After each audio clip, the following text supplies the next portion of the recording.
Hi guys and welcome. This is Jen Gaeta Siciliano, artist, memoir writer, bipolar psychiatric survivor, and your host of Not As Crazy As You Think podcast, the place that offers an alternative perspective on mental illness, highlighting creativity, non-conventional healing, and breaking on through to the other side. If you are ready for a new narrative on the mental realm that celebrates crazy and cool without penalty, then Not As Crazy As You Think is for you. Hello, this is Jen Gaeta Siciliano, your host of Not As Crazy As You Think podcast. Thank you for listening once again. It was just before Halloween weekend this year when podcasters got together globally to attend Podfest Origins, an annual conference where podcasters connect with their peers about their work, their strategies, and their passions. I was so lucky because after the day's regular panels on Friday, a handful of us who had a shared love for the topic of mental health connected for a deeper discussion. Coming from all walks of life, from Africa to Malaysia to America, we podcasters all agreed upon the same thing, that the topic of mental health, because of the shame and stigma, is never talked about enough, which prevents people who are suffering from getting help. The collective power of open conversation can change things, however, and we discuss how a podcast can potentially have the influence to heal the growing global mental health crisis. The talk was so beautiful and inspiring to me, and I'm thrilled to share this conversation with you. Jessica Silverman, host of a live podcast, and Michael Herst, host of One More Thing Before You Go podcast, lead the panel discussion in the meetup group entitled Speaking the Unspoken, hosting a podcast to heal anxiety and depression. The session was recorded on October 29th, 2021, and I hope you enjoy it.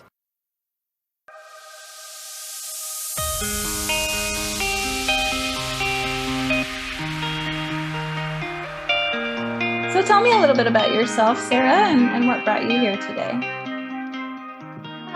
So I'm actually a podcast producer and host. I'm hosting a show called Breathing Wind, which has been around for a couple of years now. And it's about mostly difficult conversations. It started off that way. And it's been evolving into like more expert style conversations. But grief, loss, change, healing, all of the aspects around that. So I was really interested in this conversation.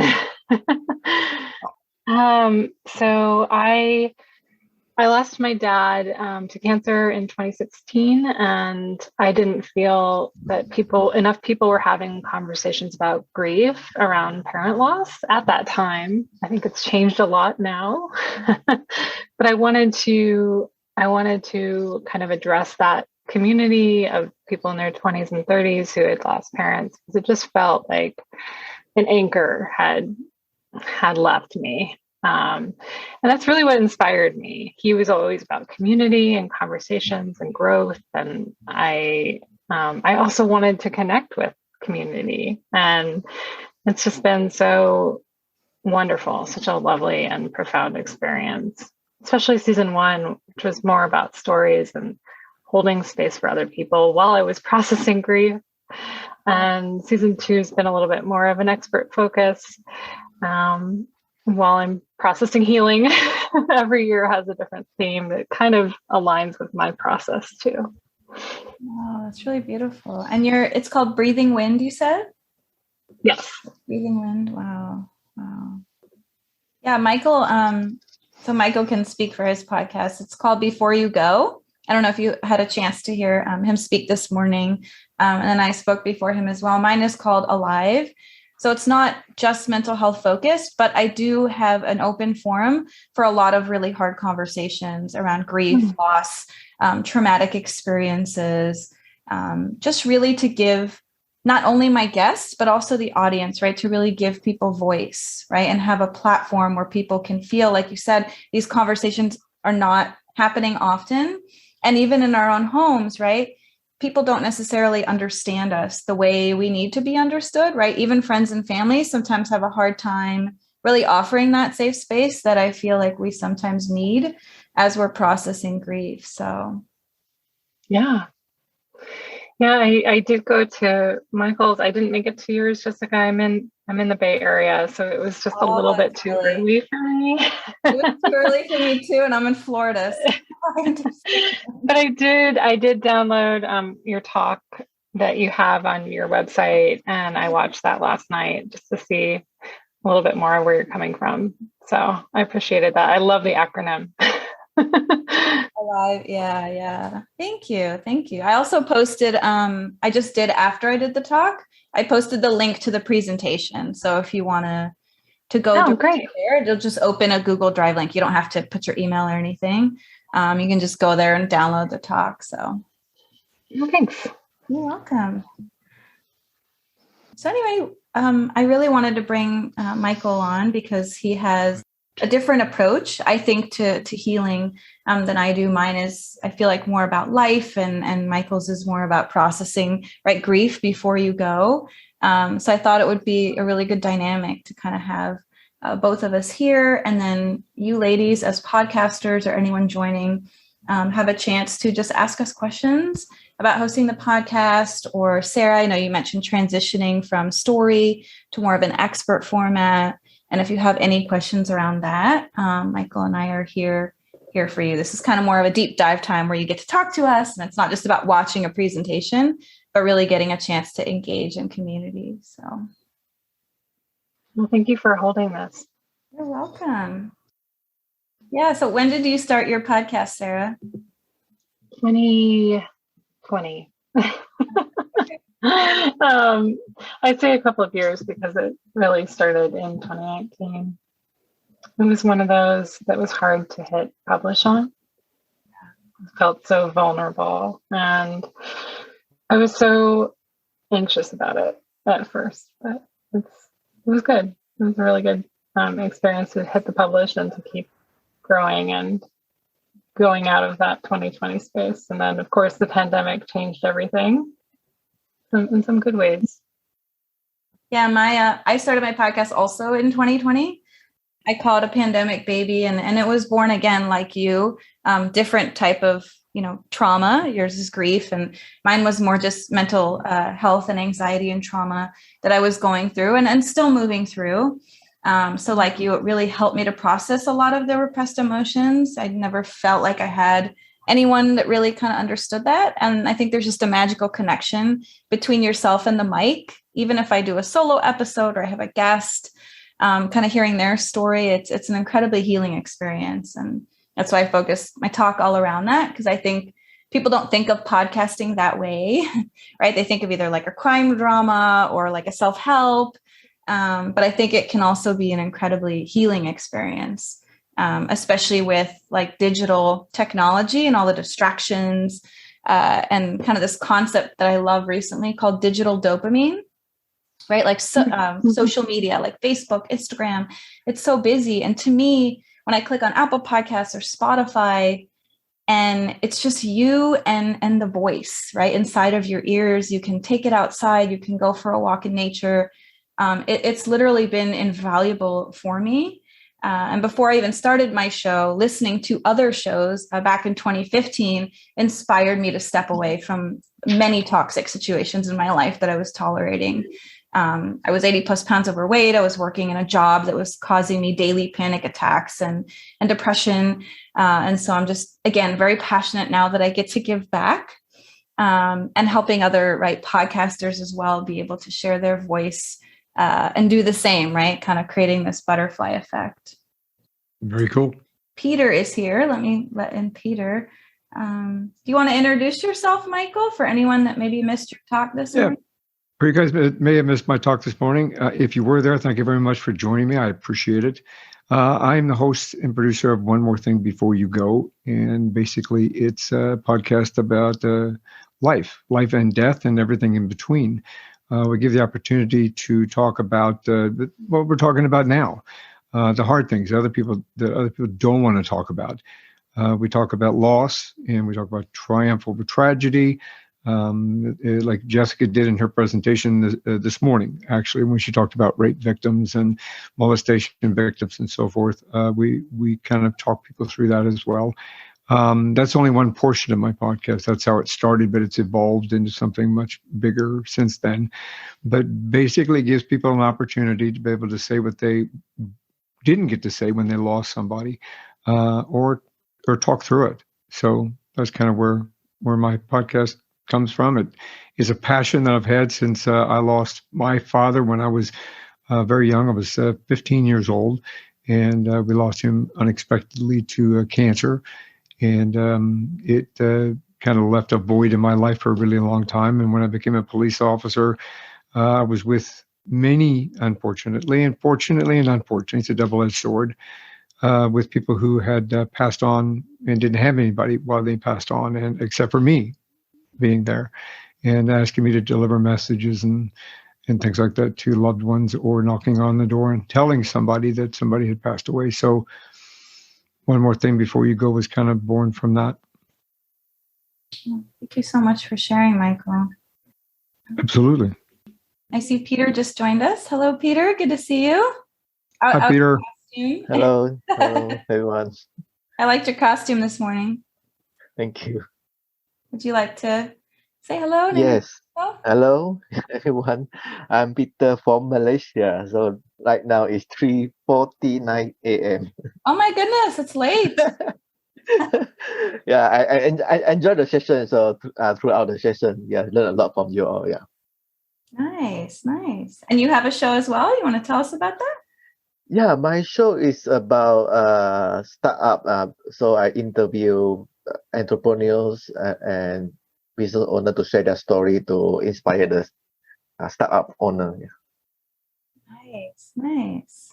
And he's been with you've been to Podfest 3 times now, Peter? Yeah, yes, I think since last year, March, yeah. Yep. Yeah, that's around when I joined. I joined right after I started my podcast. I did VidFest first, presentation, techie presentation on Member Vault. And then I did the mental health talk last year as well. The same, but a little bit different. So great talk this morning, by the way. Thank you. Yeah, it's what I'm most passionate about.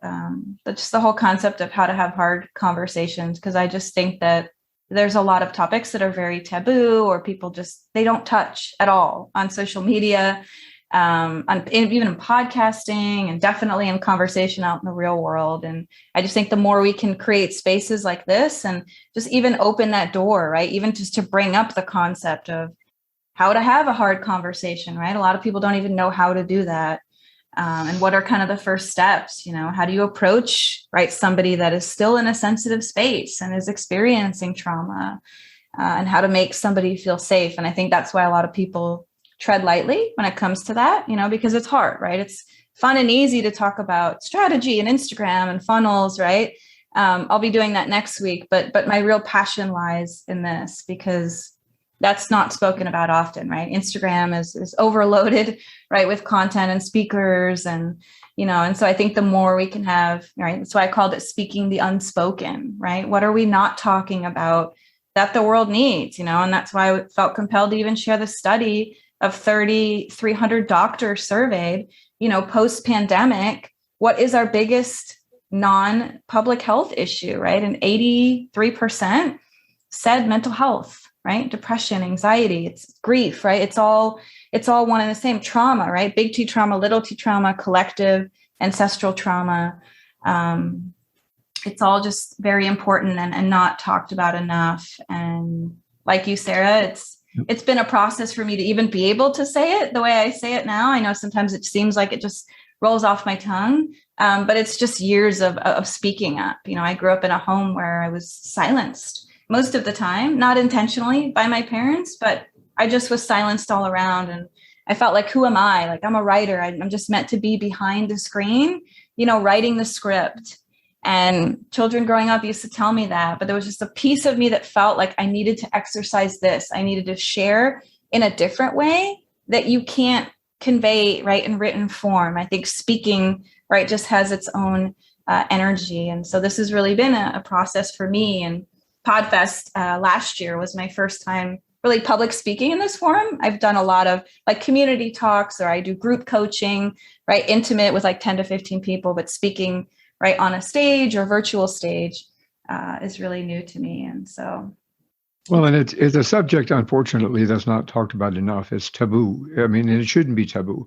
Depression, anxiety, anger, the loss, death, those are all subjects, trauma. Like I said, they're all subjects that we typically, at least in America, I don't know how it is in Malaysia, Peter, and you could probably enhance upon that, but it's just not talked about here. You know, if somebody's got depression, you don't talk about it. If somebody's got anxiety, you don't talk about it. They're afflicted, or they've got an issue or a problem, and it's kept quiet. And a lot of families are embarrassed by the fact that somebody in the family suffers from depression. My wife is treated for depression. We have a daughter that's being treated for depression and ADHD.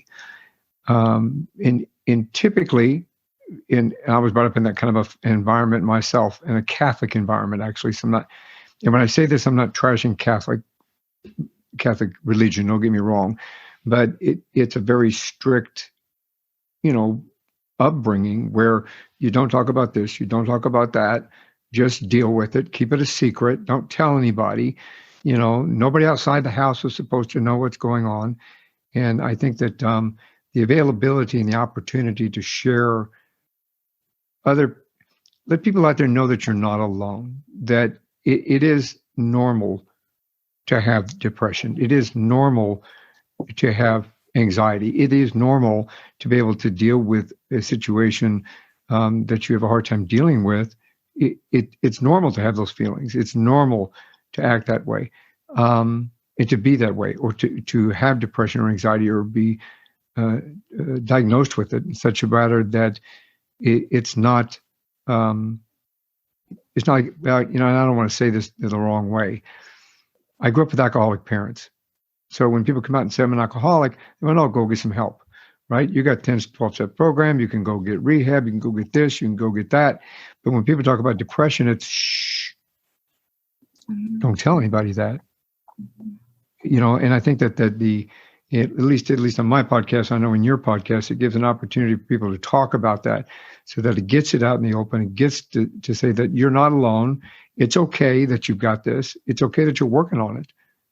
And there are methodologies that can help you through it. And there are people that can help you through it. Yeah, absolutely. Wow. I had goosebumps. And I related, especially, Michael, to what you said. That's very prevalent now, I feel like, right? The whole concept of gaslighting, right? Like you're fine, or everything's fine, or right, you tell someone and they kind of, because of their own discomfort, detract from whatever you're experiencing, right? But it's a completely human experience. I actually think everyone suffers to a degree, right? Some of us more, right? Varying degrees from anxiety and depression, right? There's different levels of degrees. So like you said, just like alcoholism, right? There's a 5-step process, and we come out and we say, I'm an alcoholic. It's okay to say that we're not okay. It's okay. I tell people all the time on my podcast, I suffer, and my clients and my students, I suffer from depression almost every day. I wake up every day just really working through whatever's going on in my mind. And there's just no way about that. And sometimes my husband doesn't really understand. He's like, oh, you're fine, or this. And sometimes it feels like, again, that repression, right? That I remember from childhood. It was just like, not like I need to be quiet, but like, you're okay. It's kind of just like a stuffing down of reality. And the only way to really move through it is to get it out. Like physically, you have to get it out. And that's why speaking about it, writing it down, like some form of creative expression, right? That allows you to really exercise that throat chakra, right? To really just exercise that voice is incredibly healing. Like whatever it is that has been suppressed has to come out, right? Or it physically creates toxicity in the body, right? It moves into your heart. That's why we have feelings, right? And emotions, or we feel like that stuckness, and then it moves through the body. And so to me, there's nothing more important than mental health, because that's really the catalyst for everything else. If that is not treated, it filters through the body into physical illness. Well, and part of it, and I'm sure that everybody in the group here can understand, part of understanding it and managing it is admitting it. And when you could admit it, and I'm sure we've all gone through depression. When some of you know my story, some don't. I recognize a couple of faces in here, but I was injured in line of duty. I was told by 5 doctors I would never walk again. I spent time in a wheelchair. I had two daughters I needed to raise or help raise. I had been in charge of a team of individuals that got taken away from me. I went from a person that was in charge, a person that was people looked up to, my guys. I had a team of 13 that they were my guys, to having to have, without being blunt, but have my wife walk me to the bathroom. It's very humbling. I went through depression. I went through anger. I went through denial. I went through every aspect of that. And the first thing that, when I had gotten some help in regard to overcoming all this, the first thing that I was told was you have to acknowledge it. And I think that society today doesn't allow us to acknowledge it, and it doesn't allow us to acknowledge it publicly. And, talking on a podcast or being able to communicate is a more effective key to helping us understand why we feel the way we do, why we act the way we do because of the way we feel, and how we can then manage those feelings in a very positive way, because your health, including your mental health, can be managed in a very positive way. The first step is acknowledging, and then acceptance instead of denial, and then working towards a plan to strategically help you grow with it. Yeah, absolutely. It reminds me of an acronym. I don't know if any of you have heard of Tara Brach. She's a motivational speaker and an author as well. She has an acronym called RAIN, which stands for recognize, allow, investigate, and nurture, right? So if you think about whatever you're feeling or you're experiencing, right, whether that's meditation or just any other creative outlet through your podcast, like Michael said, recognize, right? That's that R. Acknowledge, right? That's kind of just that first way of getting it out there. Even sometimes saying it out loud is an incredibly healing experience because, like Michael said, society condones that, right? Or they don't offer the forum to be able to do that. I mean, do you all know there's a mental health awareness month? Because it's not really publicized much on social media. There's a couple of stickers whenever I post something mental health related that say it's okay to not be okay or mental health matters, right? But if you look up a lot of these other big issues in the world, those kind of take front and center. And so it's always made me curious why that is, right? Is it because, and this is just me, I'm always a very inquisitive soul. Is it because it's such a big topic and it's something that can't easily be diagnosed, right, through a step that maybe, right, the world just feels it's too much to touch? Because I believe everybody wants kind of a quick fix, right? And mental health is something that most of us maybe live with our entire lives, right? It can get better, it can get worse, right? We go through episodes, but I don't really think it's something that ever completely goes away. It's just part of the human experience. I agree with that. Does anybody else have any input? Would you like to talk about anything in particular, your podcast itself, or how you bring what your experiences to the podcasting universe? Can you hear me now? Yes. I can hear you now. I'm sorry. I'm Jennifer, and just a few things I've heard from each and every one of you. It fills my soul with happy joy because, oh my God, we're having the conversation on mental health. So this is very important to me as well. My podcast is Not As Crazy As You Think podcast. And I wrote a book, and then COVID happened, and I still hadn't gotten my agent. And I was like, oh my God, what am I going to do? The publishing industry is going to like collapse on itself. And I have no, this was my whole drive. So I decided to create the podcast at the end of 2020. And so I'm coming up on my year anniversary. So my podcast is about mental health and mental illness. And I come at it from a very particular perspective. Some people call me radical.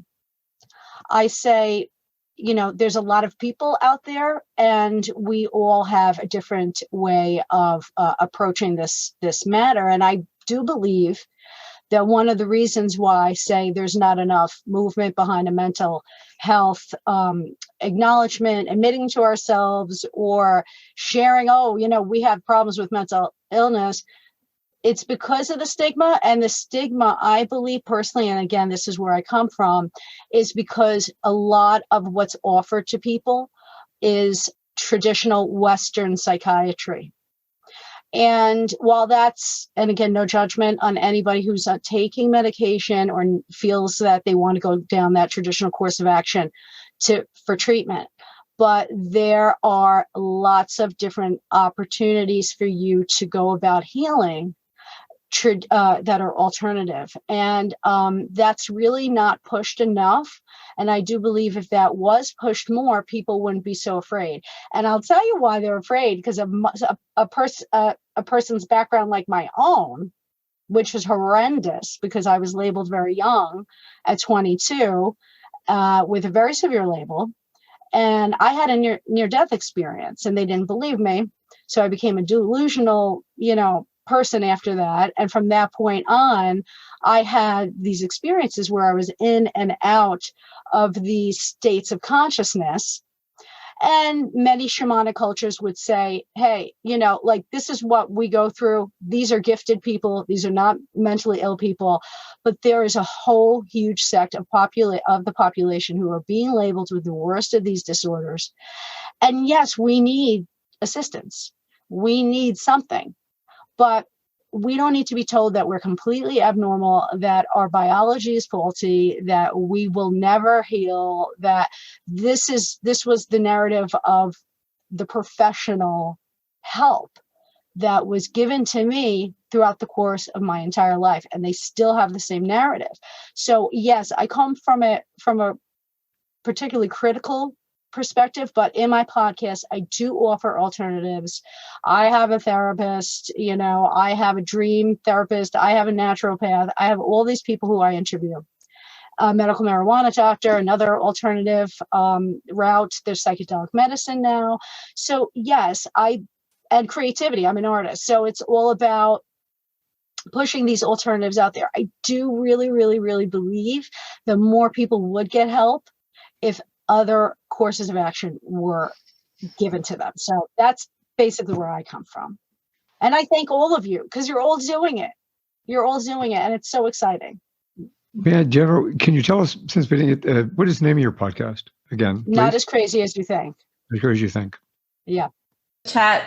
If everybody has a link or they want to type their name of the podcast in the chat, I could take a screenshot and make sure that everybody receives each other's information so we can stay in touch. This is an amazing discussion. And Jennifer, if you could see, my head couldn't stop nodding. I couldn't agree with you more. A lot of my presentation was about that, about bridging, Eastern versus Western. Awesome. I brought in the documentary. I don't know if you've seen it, Meeting the Beatles in India. It's one of the best documentaries. I mean, the Beatles is my favorite band, and how they wrote 40 something plus songs at their time in the ashram, right? Because it was really the first time in the late 60s that yogic tradition, right? The Eastern traditions were introduced to the Western world. And the fact that it's still 2021 and so much of this is taboo or woo-woo, to me, I think is crazy, because that's how we can heal ourselves, as you said, naturally. I'm with you 1,000%. It's literally everything I preach about. I've had astrologists on my podcast. I've had a human design expert. I've had a flute meditationist. Sometimes they do live demonstrations on there. I pull tarot cards. I mean, that also has literally changed my life. And so that's a medium that I think also is this kind of taboo that I like to bring to my podcast as an alternative, right, way of healing and thinking about the world. So that's amazing. I'm so thrilled, because let me just share the near-death experience I had on the way home from India. And I went to India because of the Beatles.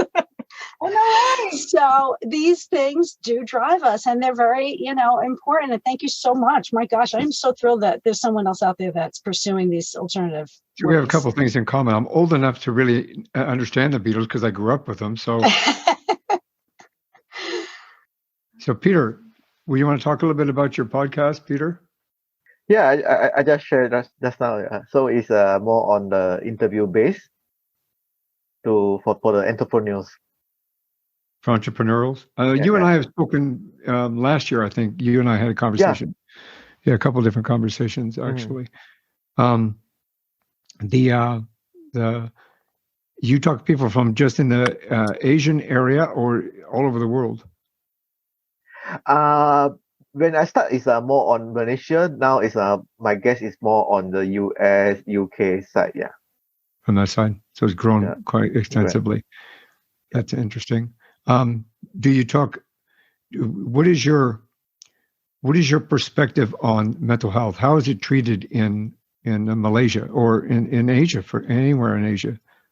Yeah, in Asia also, as you say, it's also a taboo that seldom talk to your friend or other people. So still, especially in the school, a lot of students, they still, although they study it online, currently study online, but a lot of depression as well. So some of the school teachers try to, because they can't really physically visit them, so they, through online, they try to counseling some students. Yeah.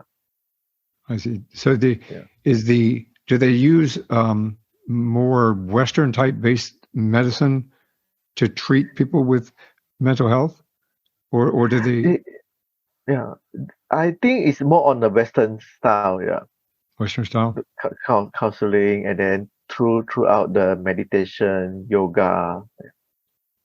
So they kind of combine both then. Yeah, Western and Eastern medicine. Yeah, that's a good thing. I believe in meditation. My wife actually worked her way off of Buspar and a couple other different medications with meditation and with diet and with Qigong. Actually, we practiced Qigong together, and she's been able to alleviate those medications and no longer on them. So I believe in them, believe in those methodologies so well. Great. Thanks, Peter. Yeah. Thank you, Peter. Yeah, I love Qigong. It's really beautiful practice. There's actually a community. I had the founder on my show, Radha Agrawal. It's a community called Daybreaker.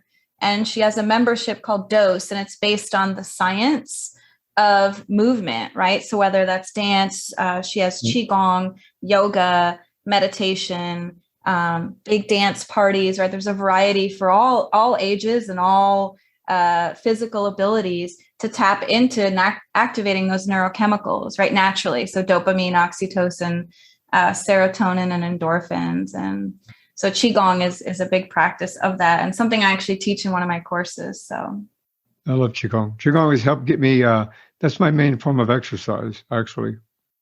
Yeah. I mean, I said earlier about being in a wheelchair. Some of you know I'm not, but the ones that don't know, I am not in a wheelchair. I literally am not in a wheelchair. So Qigong is very beneficial for me from not only a mental standpoint, but a physical standpoint as well. It works. It works. It works. So does anybody else have any input? Anybody else want to take the floor? Hey, Paula, good to see you. I know Paula's joined us recently. Would you like to talk and share with us about your show? Hey guys, hi Peter, hi Michael, hi Jessica. Amazing presentations, Jessica and Michael, loved it. Thank you. And thank you. My podcast is called Talk Shit with P, where basically people just come and talk shit about whatever shit they're feeling. And it has turned into a movement where I've had conversations with my sister where she shared a struggle with pregnancy. So eventually it comes back to mental health, because when I started my podcast, I started it during COVID, and I did it because I was getting into my depression side because of everything being shut down, not having anything. I suffer with depression. I've known that. And when I started suffering with depression, I started a movement called Life with Paula, where I started sharing my journey with depression, because I'm technically from Tanzania. And if you know anything about Africa, we do not talk about mental health. We don't care about depression or anxiety or nothing. So it was a good movement because I found that even some of my friends were dealing with shit nobody could talk about. My cousin's sister almost killed herself, swallowed pills because of anxiety. So that movement made people talk. So when I started my podcast, I started with an episode where I really shared with the struggles with my depression during COVID. And I think that made people feel safe to talk about things, because a lot of people started reaching out. And I've had episodes where my sister talks about her pregnancy and postpartum, and how people don't share the other side of pregnancy. They just share the good journey about it. I've had my brother, who was is a recovering addict, also shared his journey and how mental health took a play on it. And I've had different conversations with people, and I always make a way that whatever we talk about, because I've had episodes about Amazon, I've had episodes about hair, like it's really come talk shit, whatever shit you want to talk about. So, but I always end up bringing the topic, asking people, do you suffer with mental health? If you do, what is it? What helps you? I talk about self-care. And so, yeah, that's pretty much my history and my podcast about mental health. I'm a big advocate. And even last year, it's funny because me and Jessica, most of our presentations always end up aligning together. Last year, my case study presentation with Podfest was about how podcasting served my mental health. And to be honest, that's how I feel, because I was going through a rough tunnel when everything shut down. All I was doing was just drinking, not wanting to wake up, not wanting to shower. Like, all I did was drink, black out, and just forget everything, because everything in the news was hectic and my country wasn't handling it at all, and worrying about my parents and everything. So my head, and I'm an overthinker, so my head was just... So alcohol was the way to ease the pain. So eventually somebody was like, yo, Paula, start a podcast. And the excitement of it and doing it and having those conversations and just people coming and sharing that just gave me a purpose. So I really do believe podcasting serves my mental health. And yeah, I like spreading the word. If you go on my Instagram, half of the time I'm talking about mental health or self-care. Like, it's part of me, part of my journey, and I'm glad that we are constantly having these conversations. Yeah, that's fantastic. I need to say, from my personal perspective, obviously you guys know I talk about podcasting with a purpose. Each one of you that I've heard and listened from, that's exactly what we're talking about. You brought your passion in podcast with a purpose. You talk to people with a purpose, and that purpose is worldwide. And we can see that with the individuals that are in this room, that it is worldwide. And you all have a purpose of sharing positivity and answers and camaraderie and humanity and compassion and education and bringing people forward in a very positive way. So thank you. I appreciate the fact that you all do that. Thank you. And let me say this, when you're actually podcasting with a purpose, like when you're actually enjoying it and it's your passion, like for that, I only started thinking about monetizing or making, like, after my podcast just turned a year. It's going to be 2 years in April. But even until now, I'm not really concentrated as much into it. Yes, eventually I wanted to make money for me. Don't get that twisted. But for the first 1 year, like, people are asking me, are you making money? Are you doing this? I'm like, how are your downloads? How are your numbers? I'm like, I don't care. All I care is, honestly, if I love this, I love what I'm doing, the conversations I'm having. And even if I have 5 downloads, if somebody messages me telling me about this episode touched me, or I felt something from this episode, that is all I want. I want someone out there to not feel alone. Because when I first realized, depression has been there. I studied all over the world. I did 5 years in Malaysia for my undergrad. I've lived in Paris and Dubai. So I'm always constantly away from home. Traveling, everything. Eventually you feel so alone because your friends in every country you live, they're moving on. Everything is different. I'm constantly in a new place, making new people. So yes, I felt that loneliness or anything. By that age, you don't know if it's depression or what. You just take it, I'm homesick, and all that. Then eventually being a grown-up, going through big moves and changes and everything, and it went really dark for me the first time it actually hit me. And I was so scared to open up because I'm wondering, the few people I tried to talk about it, as you said, everybody is saying, oh, that's just nothing. Oh, be thankful. Some people have it worse. So I get it. I know some people have it worse and I should be thankful, but it is what I'm going through right now. So I felt so alone. That's why I ended up starting the Life with Paula movement and just sharing it with strangers. And then it became we ended up making a group on WhatsApp. So people like, if you just want to come up and just share whatever and just have a support system that actually understands what you're going through and encourage you. And that's what was like, yes, somebody out there doesn't feel like they're alone or they're going through this alone. And that's what I want my podcast to mean. And that's why my case study this time is about how not niching down helped empower people to own their stories. And most people come on my podcast get to be their authentic self and just share whatever the fuck they want. I don't care if you're scared of dogs or whatever, and you want the people to know. That's your feeling and it's valid. So come in and share it. So yeah. That's brilliant. Oh, love it. I got to get you on my show, Paula. We've been talking for over a year now. I know. We were supposed to have a Clubhouse session when Clubhouse was still the hit. Supposed to have a live session, but Jessica, we're going to do it. I'm up for whatever. Just shoot me a message. You know exactly how to get in touch with me. Yes. We talk on Instagrams. Absolutely. I love her energy. Thank you. Thank you. I appreciate it, Paula. And I appreciate you. I mean, really, for what you bring back to the world. Thank you. It's not done enough. There's not enough compassion and humanity in the world. And you and Jennifer and Sarah and Peter and everybody here, you all deserve a kudos for bringing positivity into people's lives. You too, Michael. From the first time I had last year, I had you speak for the first time, and it was this same presentation. So even this time when I said, I was like, yeah, it's your story, the way you share it and everything you overcome and how you still keep, it's impressive. And so kudos to you too. I'm grateful. Thank you. Thank you. So let's talk about purpose. We just talked about that, right? You and I just talked about that purpose in your podcasting. It seems to me like each one of you have got purpose in your podcasting. Is there anything you think you're missing in your podcast that you feel that maybe we can help you fill that void? Is there anything missing in your podcast or what you're trying to deliver to the audience that maybe we can help you with? Well, I'd like to just say, when I started, I didn't know who to interview. And so I was doing just people who I was connected with and friends and, having them talk about things.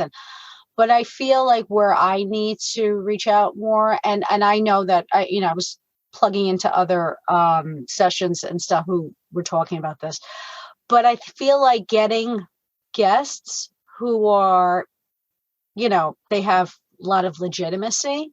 I have a few, over the course of the year that I've gotten, but again, they were connections in some way, doctors I knew, or right. Like I'm in the middle of starting the emailing and reaching out more. And, I have enough episodes now where I feel like I can say I'm established, even though my downloads are, I haven't worked as well either with trying to get more listeners because I've been creating the material. So it's hard because you want to make sure you have enough material and then you can reach out to people, even if you don't have the downloads. But so I'm at that point where how do you get, people to be interested? I know that, again, this is so randomly huge a question and it's been discussed in many ways, but if you guys had any input. I would be happy to kind of start that off. The first thing I would tell you is this. When you start out in this industry, people always try to emphasize your downloads, how many downloads you have. Paula brought it up, and it's been brought up throughout this whole event already about downloads. Downloads don't matter as much as content in the niche that you're in. If you have the right niche, then you connect with an audience, and that audience can be 10 people, 20 people, 50 people, 100 people, or 1,000 people. Whatever it is that you connect with, the fact that you have an audience that continuously comes back every week is important. So downloads, although yes, downloads, everybody wants to say, I've got 10,000 downloads, I've got 15,000 downloads, 20,000 downloads. That comes with, I mean, I've been doing this for just under 2 years and I have about 10,000 downloads. Okay. So in building that audience is very specific to me.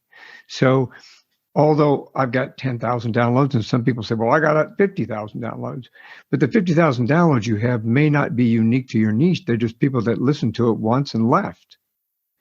My 10,000 downloads are very loyal to me. So what I would do is, no matter the amount of downloads that you've got, and you're trying to reach out to get more downloads or to get more to vet better speakers for content. Get it better speakers. Okay. Because I feel like maybe they're influenced by that. You know? Typically, people are not. When you go after a guest, for example, what I would do, at least my recommendation would be, because I've done the same thing, and I've made the mistakes that other people have made. I've said yes to everybody in the beginning. And I went back and regretted some of that because I went, wow, I really don't want to put this episode up because it really is not value to my audience. I don't know if you saw the part my presentation this morning. You've got to bring value to your audience. And the bringing value would be either your own expertise, your own academic or your own experience, and or those around you that have the experience of the academics in order to bring value to your people. So in doing that, kind of evaluate what your goal is in regard to what content you're building. So if you're building out content for the next 3 or 2 months or 3 months, I don't know how far out you plan, but if you build a list, I want to do this. How often do you podcast? I try to stick to weekly. It's been dropping a little, probably 2 to 3 a month. Okay, consistency is important. So yeah. try to stay with your once a week, because you'll lose audience if you don't, because there's people will go, oh, well, she didn't post this week, and they'll move on to somebody else and they'll forget about you. So try to stay consistent, even if you come on and talk yourself for about 20 or 30 minutes to say, hey, this is important. This is something I just wanted to drop you a quick line, blah, blah, blah, blah. Put something out there. In vetting people, what I would do, if you're looking more for experience, then you can join groups on Facebook. I would put, or Instagram or Twitter, and I would put out that you're looking for guests to fill a specific need, but be very specific. Don't do broad. I just want to hear people that have mental health issues. Don't go that broad. Going along with what Michael said and finding some of the right guests, I've just been typing in the chat some resources. It was actually on my slide in this morning's presentation, some of these resources. Feel free to reach out to me. I'm a wealth of resources as far as finding aligned guests. I actually have the opposite problem. I don't have enough time slots to fill the applications that I've gotten. Amazing stories, amazing people. Like I said, I've had big influencers like Radha Agrawal. I've had HGTV stars. And then I've had people that, are just starting out or just want to get their voice out, right? So I don't discriminate.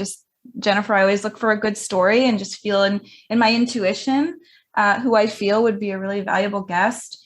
So I put in the chat the OSA Collective, which I actually just joined. There's like a membership form to join, and it's an amazing community. We actually just had our first welcome session this week. There's podcasters from all over the globe. I think they're 60% US based, but the others is a global reach. I also put Quilt. I mentioned that in my talk this morning. It's similar to Clubhouse, but more self-care and spiritual focused, which I think may be more up your alley. You kind of go on there. A lot of times I just go and listen in on conversations and make connections with people. I enjoy hearing them talk. So I want to have them on my show or vice versa. I ask if I can be a guest and do like a pod swap. And then I also put, Michael said Facebook groups. I put the Women in Podcasting Club. I know that's not maybe for you, Peter or Michael, but maybe they'll accept you in. But it's also a wonderful group as well that does like pod swap or even guests. There was an idea they mentioned in OSA this week, which I thought was really creative. doing like intake outtake swaps. So let's say, I could record a short intro, or you, Jennifer, about your podcast, and I would put that on my show, and vice versa. Then you would take an intake and promote me on your show. And that would be a way to not only find aligned guests, but again, to leverage, right, both of the audiences, right, of yourself and your guest. And that, of course, will help your numbers grow. But like everybody said, I don't focus on that. And Paula said as well, monetizing, like, I have a business, right? So that's sort of indirect monetizing. But right now, I just love it so much that I just don't want to take away from that by focusing so much on all of the tangible stuff. It's really just, it's such an emotional experience for me. Like I said, whether it's guests or just me by myself recording an episode, that I love it so much. I don't want to detract from that focus. Sometimes, when you're so strategic, it kind of takes away, I think, the spirit, right, of why you're doing what you're doing. So can I add on to Jennifer's question? Yeah. Also, I've realized something. I know if you're on Instagram and you do Instagram a lot, most people are concentrating on followers and likes, but I realized recently the most important thing is engagement. And it's amazing how when you engage with, and when I say engagement, even on Facebook groups that you're in, not putting your links or anything, like if they say something, responding back and just talking, you find out that one of those people actually has a very interesting story, because sometimes a conversation ends up going into an inbox. And some others are Jessica and me also from how last time on presentation, I said something, she said something, we started talking, and eventually we came up with, let's work together. Our timing has just not been there, but I've had conversations with people on my who would comment something because of what I posted, and I'll ask them deeper, and I'll be like, do you want to move this to the inbox? Or I'll just go into the inbox and respond to them deeper, and we'll go into a conversation, and you find out they have this story to share, which is amazing, and you want them. So that also helps engaging with the people who you have, because you never know. Yes. Yeah. Thank you, Paula. I talked about that again this morning, and I DM everyone. And I know that's a lot of time and energy, but like I said, I do this because I love it. So it doesn't feel like work to me. Like, I am so intrigued by everyone here, by everyone I talk to online. Like, what is your story? Like Paula said, and just in having a normal conversation, again, not being focused on, are you following me, like for like, Yeah, right? You really get the soul of who you're talking to. And that's, again, how I found a lot of my guests too, right? Through Quilt, through Clubhouse, through Instagram, just conversations. Anytime somebody comments, I always comment back, and they say, oh, I really love this post. Well, what did you love about it? Or I love this episode. Mm-hmm. Well, what really spoke to you? What do you remember from the episode that you want to take through in your life? And then I get to know them. How did this touch you? And how is your story connect to mine? And that's another really beautiful way to just find connections. Most of my guests actually do come from Instagram. That's why I'm doing the talk next week about Instagram. And I'm going to talk exactly about that. That's how I found all my guests, even Radha Agrawal, some bigger influencers. I'm still trying to get Leanne Rimes on my podcast. I got to work with her coach. I mentioned that this morning. He was my mentor, and I met him because he was a guest on her podcast. And I just DM'd him, and I was like, this episode really changed my life. It was all about like the masculine and feminine energy and past trauma. And I reached out, and sure enough, I got to working with him, and I had him as a guest on my show. So just to know that Leanne Rimes and I have shared the same guest, it's not even about her publicity, but I've listened to her since I was a young child. And I saw and I know a lot about her personal story and struggles through mental health as well. That's why she was a contestant on The Masked Singer. I don't know if anybody's watched that show, but a lot of the contestants have a story as to why they want to wear the mask, right? They don't want to be judged based on their persona or who they are, right? Whether they've had a troubled past or a successful past. And it's just all these stories of kind of this alter ego, right? That they get to be on stage with. And she's just her podcast is called Holy Human. It's another really good show. Also, to add on to that, it's funny. Since I started podcasting, I've been so proud to announce I'm a podcaster. So I have a local bar where I hang out a lot. So anybody who will be listening or will be talking, and people are drinking, they just share, especially when it's a strangers. They're sitting next to a bar. They never know if they'll see them or what.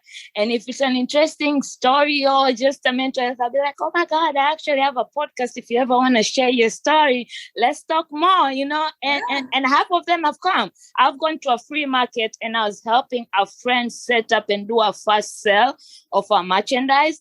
And I was like, let me just walk around and see what other people are doing to help you. And as I was walking around, I found this guy who wrote a book called kind of like Adam and Eve, but a different version.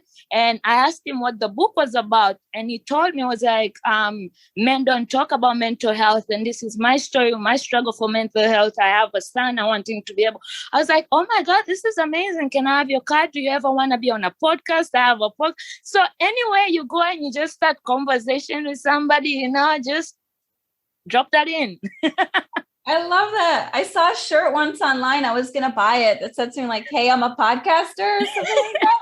And it's like a conversation starter, right? If you go to a bar, somebody's like, oh my God, do you have a podcast? What's the name of your show? I didn't buy the shirt, but now that you mention it again, I'm like, that's a good idea. It's a conversation. And anytime you say I'm a podcaster or I have a podcast, they get excited to hear more about it. They'll be like, oh my God, for real? How did you do it? What do you do? So that gives you an opening. Like, I talk about this. It might not be them who have a story, but they'll say, oh my God, my friend is going through this. I'll tell about you or something. Oh, well, listen, I met this guy at the same free market. I met Keith from Living Single. I don't know if you guys ever watched Living Single, but so I went to go to his table to say hi and to get a picture. And one of his friends was sitting there and was like, wait, I know you. I'm like, how would you know me? Like, you're with Keith, It's like, I follow you. You talk shit with me, right? I was like, what? Wait, you follow me? It's like, yes, I've actually been meaning to message you. I'd like to come on your show. I was like, yes, please do. I'm like, this guy who's hanging out with Keith from Living Single is following me on Instagram, talk shit with me. And it was a moment. And I think I have 700 followers. My following is more than my followers. So don't worry about the followers, the download. If your story is authentic and people like you're just authentic and your show is authentic, they'll share their story. And join some Facebook groups. Yes. Amen. Thank you, Paula. If everyone wants to pop in their Instagram or their social media handles, Facebook, feel free to do that. I have a bunch of different clubs that I'm in online podcasting. I can't remember them off the top of my hand, but I'll send those to you. They're great resources. And they have certain theme days where it's like, share your favorite episode, share your show. And again, that's a really great place to connect. So, and of course, this beautiful pod fam that I'm so blessed to have found. I'm so happy that I'm here right now, because out of all the topics that could be highlighted, this was the one that meant most to me in the area of mental health. And this is like, we're able to really get together and discuss this topic. So I thank every single one of you. I'm walking away with a wealth of inspiration and focus. So thank you. Thank you. Thank you. Thank you, Jennifer, Sarah, Peter, Paula, Michael. Thank you. This has really been amazing. This has really been a complete joy. An honor to host. And thank you, Michael. I reached out to see if he wanted to co-host this with me. So thank you, Michael. It was convenient that our talks were back to back. Well, yeah, I really appreciate that. And everything that you've done. We've been connected for a little while now, and I really appreciate everything that you bring to the world. And I'm glad that we are here. Nice meeting everybody. I enjoyed this. Thank you, Jessica and Michael, for hosting this and for your presentations. It's nice to see the ones that I have seen from past and the new ones that I have met. I hope to see you guys throughout the rest of the conference here. Thanks, everybody. Thanks for listening to Not As Crazy As You Think, and don't forget to subscribe to my YouTube channel. And remember, mental health is attainable for anyone, especially those labeled with mental illness. Until next time, peace out.